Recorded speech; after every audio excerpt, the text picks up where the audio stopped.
Yo, what's good, my London Reacts fam? It's your boy, and we're back with another reaction video. Today we're going to be checking out some more sports information. So obviously we done the rules, well, more or less a sort of guide to the American football. And this time I thought we would go in and look in a little bit more detail as to the positions to try and understand it. So yeah, man, this is the sort of rabbit hole we're going through at the moment. So yeah, looking forward to understanding American football a bit more and ultimately watching some highlights after picking my team. So yeah, let's understand the positions a bit more. I want to try and have as much context as possible before I go in and make such an important decision as to who should be blessed with my following, with my support. So yeah, it's only right. The American football sport can be overwhelming to newcomers with its multitude of positions and intricate plays. However, gaining an intermediate understanding of this complex and strategic game is the key to appreciating the fascinating roles played by each position. Let's dive in to better understand the specialized traits and roles of players, from the skilled positions on offense to the tenacious defenders, and even the precision specialists on special teams. On the offensive side of the ball, each player has a specific position and role. Let's start with the skill positions, where the action begins. The quarterback is the leader of the offense, responsible for calling plays and directing the team. So from what I've understood from the last video, the quarterback has three players basically. He can either pass it to the he can either pass it to the wide receivers to run at them. He can run it himself, or he can pass it to somebody else. I think someone that runs from behind him. I can't remember what the position was, but I'm sure you're gonna say it here. But I'm just trying to refresh myself, make sure I can understand it. This is how I contextualize it. This is the only way I'm gonna be able to fully understand it before watching it in real time. They receive the snap from the center and can either hand off the ball to the running back. That's it. Hand it off to the running back. Pass it to a wide receiver, or run it themselves. The quarterback must have good decision-making skills, accuracy, and strong leadership qualities. So my question is, I guess it will help when I watch some highlights, but I'm trying to understand what would help you decide which is the best choice in that particular scenario. Because if they all have to stay behind the scrimmage line, I'm guessing that most of the times teams line up very similar. So would it actually matter which choice you make initially? You know what I mean? As long as it's not the same one every time. Because of this high profile and vital position, the quarterback is usually the captain of the team. Typically positioned behind the quarterback is the running back. The primary role of the running back is to carry the football and gain yards on the ground. So my question would be, is the running back the most likely position to be injured in? It must possess speed, agility, and the ability to read the defense to find the best running lanes. Additionally, running backs are often used as receivers in the passing game, making them versatile playmakers. Lining up near the running back is the fullback. A versatile position that often works in conjunction with the running back, the fullback primarily serves as a lead blocker in running plays for the running back. Okay, so very similar to soccer. You have a fullback there. And they're basically there. They'll make overlapping runs. They'll sort of drag defense out of shape and stuff like that. So that sounds very similar. They pave the way by clearing paths through the defense, taking on linebackers or defensive linemen. Fullbacks need to be strong, have excellent blocking technique, and be willing to sacrifice personal glory for the success of the team. Positioned on the outside of the offensive formation are the wide receivers. They are responsible for catching passes from the quarterback and gaining yards through the air. They need to be fast, agile, and have excellent hands to make difficult catches. They either can line up on the outside or in the slot and run various routes downfield to create separation from defenders. Lined up on the very front of the offensive formation is the offensive line, which consists of 5 players: the center, 2 guards, and 2 tackles. As a cohesive unit, their primary goal is to protect the quarterback from the opposing team's pass rushers and create running lanes for the running back. From the opposing team's what? The quarterback from the opposing team's pass rushers and create running lanes for the running back. However, each of the 3 positions plays a distinct role, so let's highlight the differences. Positioned directly on top of the ball, the center is the anchor of the offensive line. So I'm guessing they're the ones that like grab the ball, that you see them grab the ball and throw it through their legs to the quarterback. They are responsible for starting every offensive play by snapping the ball to the quarterback and for providing leadership and communication to the rest of the line. Okay. Their ability to execute precise snaps, read the defense, and block effectively is vital for the success of the offense and the team. Got you. Lining up on the interior of the offensive line on either side of the center are the offensive guards. Their primary responsibility is to block opposing defensive linemen, preventing them from reaching the quarterback or disrupting running plays. Offensive guards need to have good strength, agility, and the ability to quickly read and react to defensive schemes. Positioned on the edge of the offensive line are the offensive tackles. Their main job is to protect the quarterback from the edge rushers, who are typically fast and agile. Offensive tackles must possess excellent footwork, lateral quickness, and long arms to keep pass rushers at bay. They also play a key role in creating running lanes by sealing the edge and blocking for outside running plays. Closing out the offense are the tight ends, who play a hybrid role in combining the skills of a receiver and an offensive lineman. They are strong blockers who can also run routes and catch passes like a wide receiver. However, they also provide flexibility in the offensive scheme, often lining up on the line of scrimmage or in the slot. A tight end combines size, speed, and strength with excellent catching, blocking, and route running ability. So they're like a versatile all-round sort of position that can they're like a hybrid. They can kind of slot in different places. Now that we've covered the offense, let's turn our attention to the defensive side of the ball. Bro, there is a lot going on in this. I need to sort of see this play out, because this is a lot. The defense's main objective is to stop the offense from scoring. The first line of defense is the defensive line, which is comprised of defensive tackles and defensive ends. Their primary task is to disrupt the offense by rushing the quarterback, tackling him behind the line of scrimmage, which is a sack, or stopping the running back behind the line of scrimmage, which is a tackle for loss. The defensive line must possess strength, speed, and excellent technique to overpower offensive linemen and make plays. That's what they have in common, but what are the differences? The defensive tackle are positioned on the interior of the defensive line, and their focus is to stop the interior running game by penetrating the offensive line, shedding blocks, and making tackles.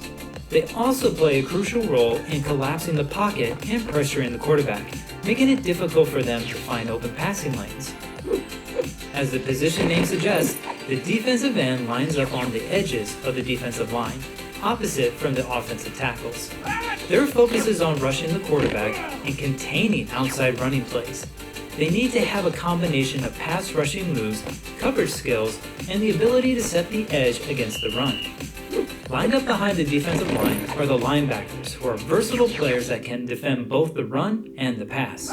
They are responsible for tackling running backs, covering tight ends or running backs in the passing game, and blitzing the quarterback, which is another term for rushing. There are two designations for this position, outside linebacker and inside linebacker, that their only difference is their position on the field. Linebackers need a combination of speed, strength, agility, and football IQ to read plays and make quick decisions. I was going to say that. Linebackers sound like they're also you need to be very technically to a high level, to be able to read plays, to understand which way they're looking to run with the ball. This is what I'm getting off the top of my head. I've never seen these guys play, so I have no idea, but it sounds like, you kind of have to sort of read plays before they happen. If you can, or what's the word?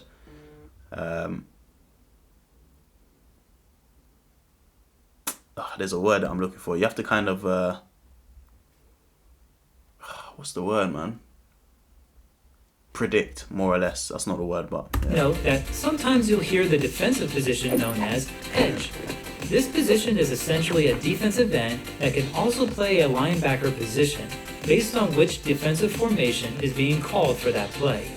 We'll go over different defensive formations in another video, but for now, just know that an edge player is a hybrid role, kind of like the tight end is on offense. Lining up on the outside across the wide receivers are the cornerbacks. Their sole purpose is to defend against the wide receiver and aim to prevent them from catching passes. Okay. They must possess excellent speed, agility, and exceptional coverage skills to stick with fast and elusive wide receivers. From what I'm gathering so far is it's very man-to-man. You know, like in football, in soccer, you'd have a lot of man-to-man marking. You might have, so you got two types in soccer. There's two types. You have a sort of spatial marking. So zonal marking is called. So you have an area that you cover. You might have 4 centre backs. You've each got your own lane that you cover. Anyone comes into there, you manage it. Or you've got man to man. So it don't matter where this player goes over the pitch. I'm pressing on him. You know, anytime I see him in a certain area, I'm getting to him. It doesn't matter if he drags me out of position. That's the way that we're playing. Everybody's man to man. This sounds like it's very much less space and more like you have your position on the pitch, but it's very much man to man. You know, you're guarding a specific position. Quarterbacks play a critical role in disrupting plays and for intercepting the ball. Positioned on the last line of defense, the safeties are responsible for preventing big plays and covering the deep part of the field. They need to have a strong understanding of the game, good tackling skills, and the ability to read the quarterback's intentions. Safeties can also rush the quarterback or help in run support, making them versatile players in the defense. There are 2 distinctions for this role: a free safety and strong safety.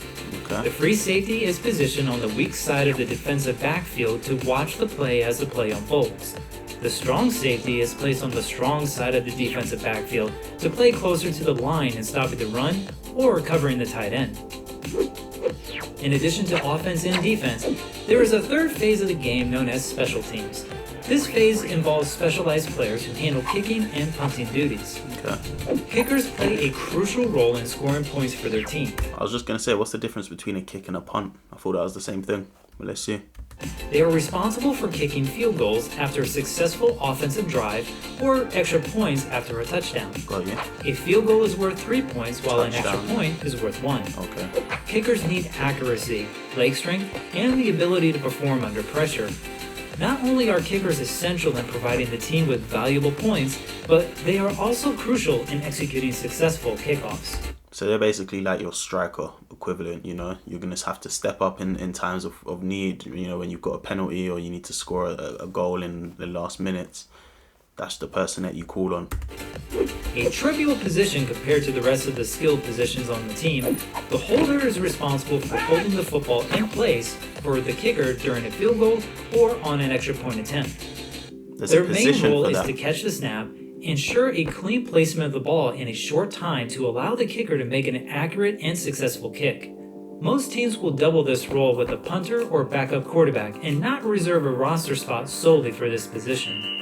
I was going to say, that sounded like a bit of an excess position there. I could be a holder. I can come and hold that ball for you, you know. Give me 10 bags a month. Another focused position is the long snapper. They specialize in accurately snapping the ball to the holder during a field goal or extra point attempts. Their snaps must be quick and precise, allowing for a seamless transition to the kicking operation.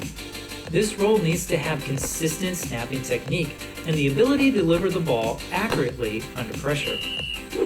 Not to be confused with the kicker, the punter's primary responsibility is to kick the ball as far as possible downfield to the opposing team after an unsuccessful offensive drive. The goal is to pin the opposing team deep in their territory, making it more challenging for them to score. Punters need to have a strong leg for long punts and the ability to angle the ball to limit the return yardage. Finally, the return specialist, or kickoff returner and punt returner, is the last specialized position.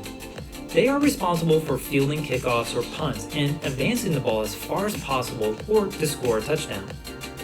Their primary objective is to provide good field position for the offense by eluding defenders and gaining significant yardage. Both returners must possess excellent speed, agility, vision, and ball security skills to make quick decisions and navigate through coverage teams.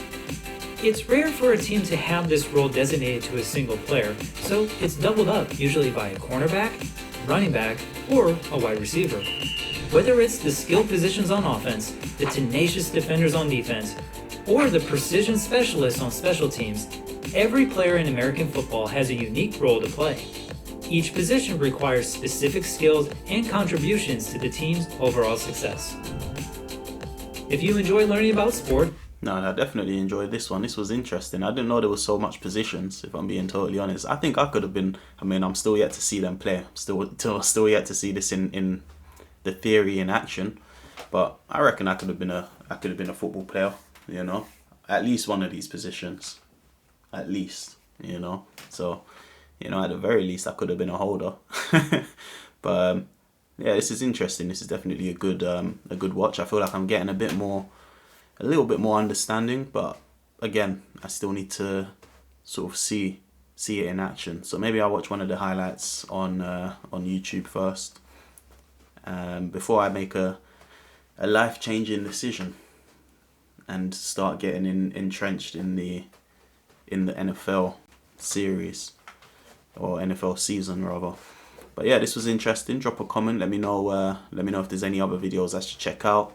Any ones that can help me along my journey, especially when it comes to understanding plays. That's the bit that's a bit confusing to me at the moment. Is obviously I understand the theory, and you've got an offensive team and a defensive team, but it's just, I guess, seeing it play out and also understanding what I'm seeing, if you know what I mean. So I'm gonna watch a highlight on this next. But yeah, drop a comment. Let me know if there's any videos you guys recommend for someone that's new to the NFL league. And of course, drop your teams in the comments. Let me know where you guys support, who and why, and what helps you make your decision. And I will begin my journey of making my decision. I want to try and make it in time for whenever the next couple of NFL games that come over to London will be.